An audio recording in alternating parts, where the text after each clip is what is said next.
उन्होंने इस agro vision प्रदर्शनी का शुभारंभ इस नागपुर में किया है। विदर्भ ही नहीं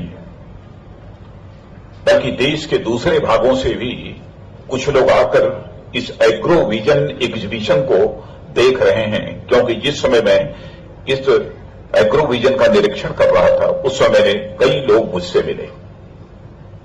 स्वाभाविक है कि अधिक से अधिक किसानों को इससे लाभ मिलेगा। नितिन जी ने मुझे इस बात की भी जानकारी दी है कि यहां पर कार्यशालाएं, वर्कशॉप और 40 विषयों पर आयोजित किए जाते हैं और हजारों की संख्या में प्रतिवर्ष किसान यहां पर ट्रेनिंग प्राप्त करते हैं, प्रशिक्षण प्राप्त करते हैं कि अपनी उत्पादकता कैसे बढ़ाई जा सके और एग्रीकल्चर को यानी खेती को कैसे मुनाफे का प्रोफेशन बनाया जा सके, इस संबंध में वो यहां पर वर्कशॉप के माध्यम से ट्रेनिंग प्राप्त करते हैं।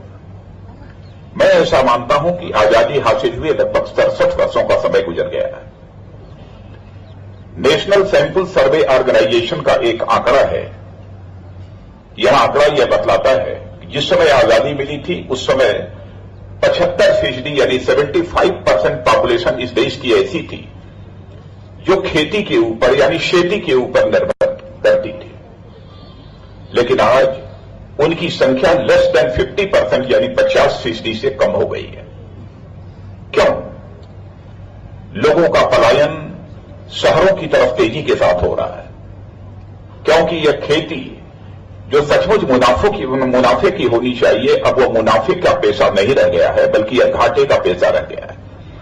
मैं भी गांव का रहने वाला हूं, मैं जानता हूं खेती करने वाला किसान चाहे कितना अथक परिश्रम क्यों न करे, लेकिन अपनी खेती के माध्यम से वह जितनी इनकम उसे हासिल होनी चाहिए वो अपनी इनकम नहीं हासिल कर पाता है, अपने परिवार का भी पालन पोषण भरण पोषण ठीक तरीके से नहीं कर पाता है। यह बहुत बड़ी विडंबना है और यही कारण है कि खेती पेशे में लोगों की संख्या, लोगों का प्रतिशत दिनों दिन कम होता जा रहा है। यह गंभीर चिंता का विषय है। मैं यह मानता हूं कि इस देश में अनएम्प्लॉयमेंट यानी बेरोजगारी की संकट से हम निपटना चाहते हैं, इस संकट को हम दूर करना चाहते हैं, तो सर्वाधिक प्रोत्साहन यदि देने की आवश्यकता है तो इस खेती के क्षेत्र को, कृषि क्षेत्र को प्रोत्साहन देने की आवश्यकता है। नहीं तो इस देश में बढ़ते हुए बेरोजगारी के संकट से भी हम छुटकारा नहीं पा सकते। सर्वाधिक एम्प्लॉयमेंट यदि कहीं पर है तो बहनों भाइयों वह केवल खेती के क्षेत्र में है। मैं कह सकता हूं 50% से अधिक लोगों के हाथों को रोजगार यदि हासिल है तो खेती के क्षेत्र में हासिल है। मैं भी खेती करता हूं, खेती के जितने भी नुआंसेस हैं उनसे मैं अच्छी तरह परिचित हूं और मैं कह सकता हूं नई तकनीक का प्रयोग करके जिस काम को इस समय हमारे नितिन गडकरी जी कर रहे हैं, नई तकनीक की जानकारी यदि हमारे किसानों को मिल जाए तो मैं दावे के साथ कह सकता हूं कि 7-8 लोगों का परिवार 1 एकड़ जमीन रखने वाला किसान ठीक तरीके से चला सकता है और अपनी सारी न्यूनतम आवश्यकताओं को वो पूरा कर सकता है। आज की नई तकनीक में वह ताकत है, वह कुवत है, उसे समझने की आवश्यकता है। आजादी हासिल करने के बाद कई रिसर्च इंस्टीट्यूट, जिसमें से विशेष रूप से आईसीआर यह काम कर रहा है। हमारे देश के कृषि वैज्ञानिक रिसर्च तो करते हैं, लेकिन उस रिसर्च का लाभ गांव में नीचे किसानों तक जो पहुंच जाना चाहिए वह नहीं पहुंच पाता है। यह तो मैं समझता हूं कि यह हमारे सरकार की कमजोरी है, कमी है, चाहे सरकार किसी की क्यों न रही, लेकिन कृषि क्षेत्र पर आज हमको विशेष ध्यान देने की आवश्यकता है ताकि हम जमीन की फर्टिलिटी, उसकी उत्पादकता को भी बढ़ा सकें और साथ ही साथ हम किसानों को अधिक से अधिक मुनाफा खेती के माध्यम से उपलब्ध करा सकें, इसकी आवश्यकता है। मैं यह मानता हूं खेती का संबंध जनता से भी है, सीधा जनता के साथ इसका संबंध है, लेकिन शायद उस हकीकत को कोई समझ नहीं सकता है, समझ नहीं पा रहे हैं लोग। सबसे बड़ी विडंबना है आजकल ऑर्गेनिक फार्मिंग के बारे में मैं कह सकता हूं कि अब ऑर्गेनिक फूड्स इनकी डिमांड दुनिया के सारे देशों में इतनी बढ़ती चली जा रही है, इतनी बढ़ती चली जा रही है। लेकिन आज दुनिया में ऑर्गेनिक फूड्स की जितनी डिमांड है, जितनी मांग है, हम वह ऑर्गेनिक फूड तैयार नहीं कर पा रहे हैं। दुनिया के छोटे छोटे देश, इटली है, जर्मनी है, ऑस्ट्रेलिया है, अर्जेंटीना है, इन्होंने ऑर्गेनिक फूड मार्केट्स पर पूरा का पूरा कब्जा कर रखा है। लेकिन दुनिया का जनसंख्या की दृष्टि से यह दूसरा देश हमारा भारत आज ऑर्गेनिक फूड मार्केट में अपनी जगह क्यों नहीं बना पा रहा है, यह हमारी समझ के परे है। ऑर्गेनिक फूड यह जो है, जो सामान्य केमिकल फर्टिलाइजर के द्वारा जो चीज भी हम पैदा करते हैं उसकी अपेक्षा उनकी कीमत अधिक होती है। वैसे आजादी हासिल होने के पहले सर्वाधिक खेती जो हमारे यहां होती थी वह जैविक खेती होती थी, ऑर्गेनिक फार्मिंग होती थी और ऑर्गेनिक फूड तैयार होता था। लेकिन जब से केमिकल फर्टिलाइजर का हम लोगों ने प्रयोग प्रारंभ कर दिया केवल उत्पादन बढ़ाने के लिए, तब से कई प्रकार के संकट पैदा हुए हैं। पर्यावरण का संकट भी हमारे देश में पैदा होता जा रहा है, लोगों के स्वास्थ्य के लिए भी संकट पैदा होता जा रहा है। लोग यह तर्क देते हैं, कहते हैं कि साहब चाहे जो भी हो, किसान केमिकल फर्टिलाइजर के माध्यम से अपने उत्पादन को 2 गुना, 3 गुना, 4 गुना बढ़ा लेता है, उसको अधिक से अधिक आमदनी होती है, यह तर्क दिया जाता है। लेकिन मैं इस विश्वास के साथ मैं कह सकता हूं कि ऑर्गेनिक फर्टिलाइजर के द्वारा, ऑर्गेनिक सीड्स के द्वारा, ऑर्गेनिक पेस्टिसाइड्स के माध्यम से भी उत्पादन को बढ़ाया जा सकता है, इसमें कहीं दो मत नहीं है। सरकार को अधिक से अधिक इसे प्रोत्साहन देने की आवश्यकता है, लेकिन उस सरकार के द्वारा इसको प्रमोट करने के लिए जो आवश्यक मदद दी जानी चाहिए, आवश्यक जो सब्सिडी दी जानी चाहिए, वह नहीं दी जा रही है। हमारा यह कहना है कि हमारी सरकार जब आएगी तो इसे हम लागू भी करेंगे कि कम से कम 3 साल केमिकल फर्टिलाइजर का प्रयोग छोड़कर, केमिकल फार्मिंग को छोड़कर, यानी ऑर्गेनिक फार्मिंग, जैविक खेती की तरफ यदि कोई जाना चाहता है तो 3 साल तक किसान को सरकार के द्वारा सब्सिडी दी जानी चाहिए, अन्य विशेष सुविधाएं दी जानी चाहिए। क्योंकि मैं जानता हूं कि केमिकल फार्मिंग को छोड़कर जब वह ऑर्गेनिक फार्मिंग की तरफ यदि जाएगा तो 3 साल तक थोड़ी फसल कम पैदा होती है, उत्पादन कम होता है। तो उसकी भरपाई करने के लिए सरकार के द्वारा एक आवश्यक सहायता मुहैया कराई जानी चाहिए, नहीं होता है।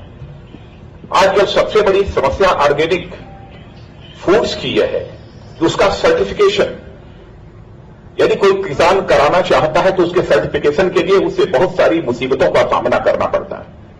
आवश्यकता इस बात की है कि सचमुच यदि हम ऑर्गेनिक फूड को प्रमोट करना चाहते हैं तो हर डिस्ट्रिक्ट हेडक्वार्टर पर, कम से कम हर डिस्ट्रिक्ट हेडक्वार्टर पर सर्टिफाइंग एजेंसीज खोली जानी चाहिए, ऐसी प्रयोगशालाएं खोली जानी चाहिए ताकि अपने ऑर्गेनिक फूड का सर्टिफिकेशन यदि कोई किसान कराना चाहता है तो उसका वह सर्टिफिकेशन करा सके। सॉइल टेस्टिंग के मामले में भी मैं जानता हूं कि बहुत सारे ऐसे किसान हैं, उनको मालूम ही नहीं है कि हमारी सॉइल, हमारी मिट्टी की प्रकृति क्या है, हमें इसे क्या बोना चाहिए, क्या बोने पर अधिक उत्पादन होगा, कौन सी फसल इसमें अच्छी हो सकती है, इसकी उन्हें जानकारी नहीं है। उसमें कौन कौन से ऐसे न्यूट्रिएंट्स हैं, उसकी उसे कोई जानकारी नहीं है।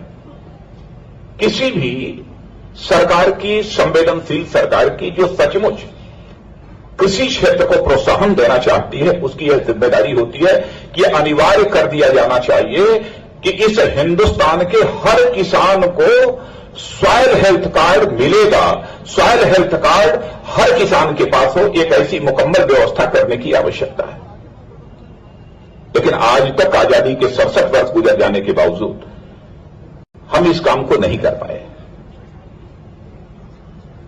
और मेरा यह भी मानना है, सरकार यह दावा करती है कि हम किसानों को कई मामलों में फर्टिलाइजर के ऊपर, सीड्स के ऊपर, अन्य बहुत सारी चीजों पर किसी न किसी सीमा तक हम सब्सिडी देने का काम करते हैं।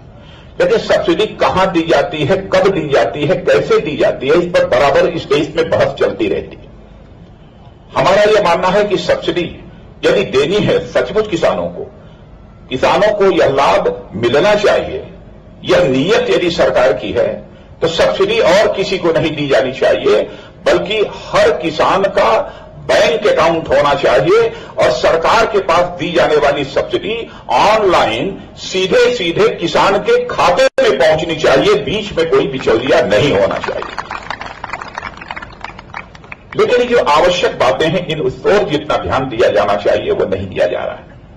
यह विषय बहुत ही लंबा है और मैं बहुत विस्तार में जाकर इस पर अपना विचार व्यक्त नहीं करना चाहता, लेकिन इतना ही कहना चाहूंगा कि जब तक इस हिंदुस्तान का किसान खुशहाल नहीं होगा तब तक हम हिंदुस्तान को खुशहाल बनाने की कल्पना को साकार नहीं कर सकते। यह सच्चाई है और इस सच्चाई को हम समझना चाहिए।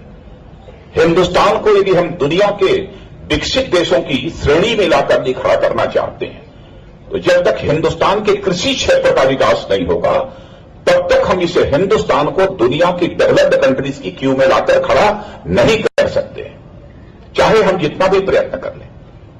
वैसे तो बहुत बड़ी बड़ी विकास की योजनाएं सरकार के द्वारा बनाई जाती हैं, लेकिन आपने देखा भले ही विकास की योजनाएं बहुत सारी बढ़ गई हों, लेकिन गरीबों की संख्या बढ़ती जा रही है, बेरोजगार नौजवानों की संख्या बढ़ती जा रही है।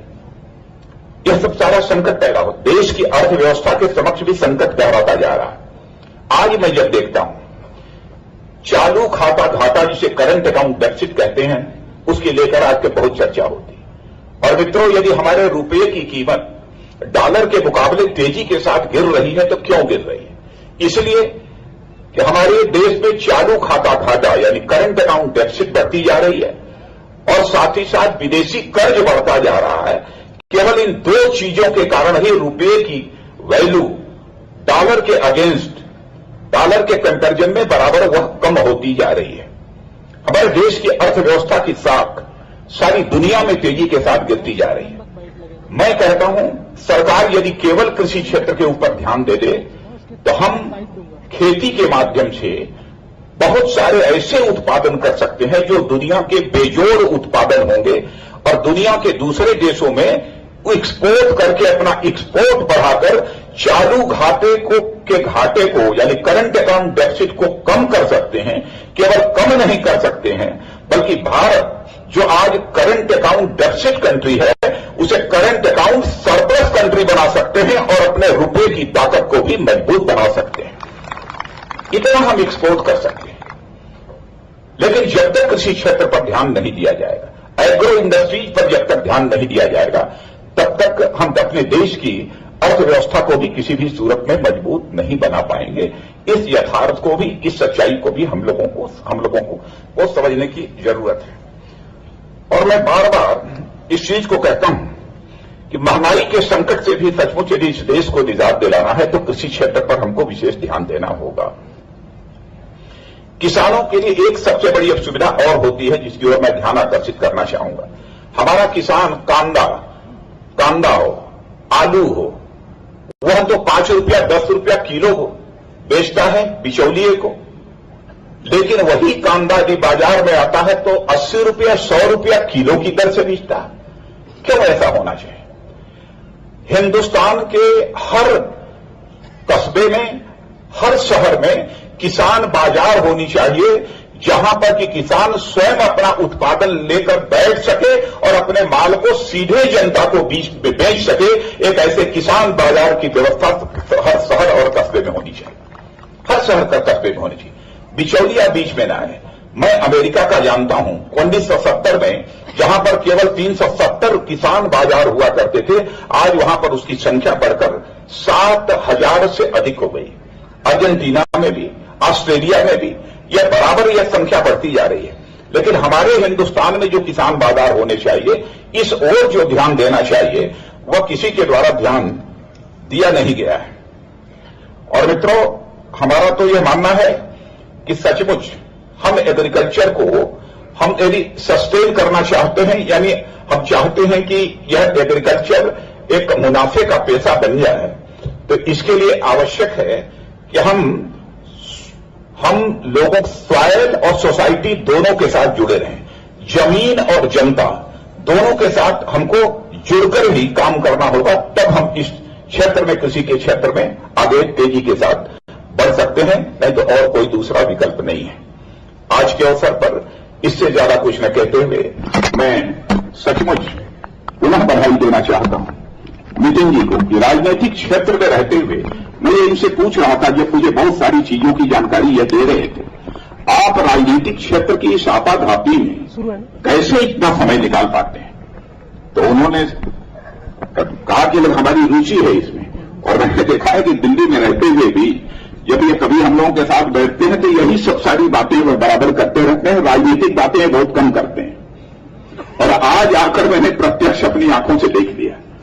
मैंने तो इनसे यह भी कहा कि सचमुच जैसा आप काम कर रहे हैं, इस प्रकार के काम में तो हम लोगों को भी अपने परिवार के बच्चों को लगाना चाहिए, ताकि वह सचमुच जनता के बीच जाकर काम कर सकें और हमारे किसानों की, देश के किसानों की सेवा कर सकें। ये अद्भुत काम है, और मैं तो प्रार्थना करता हूं कि हमारे नितिन जी को परमात्मा ये क्षमता दे, ये ताकत दे, ताकि इस देश के किसान जो बदहाली के हालात में इस समय अपनी जिंदगी जी रहे हैं, उनको इस बदहाली के हालात से उबार कर एक खेती के पेशे को एक सम्मानजनक पेशा वह समझें, अथवा खेती का पेशा यह सम्मानजनक पेशा बन सके, और किसान भी भविष्य में यह सोचने लगे कि हम, और ईश्वर से यह प्रार्थना करे कि हमारा बेटा भी बाद में किसान बने।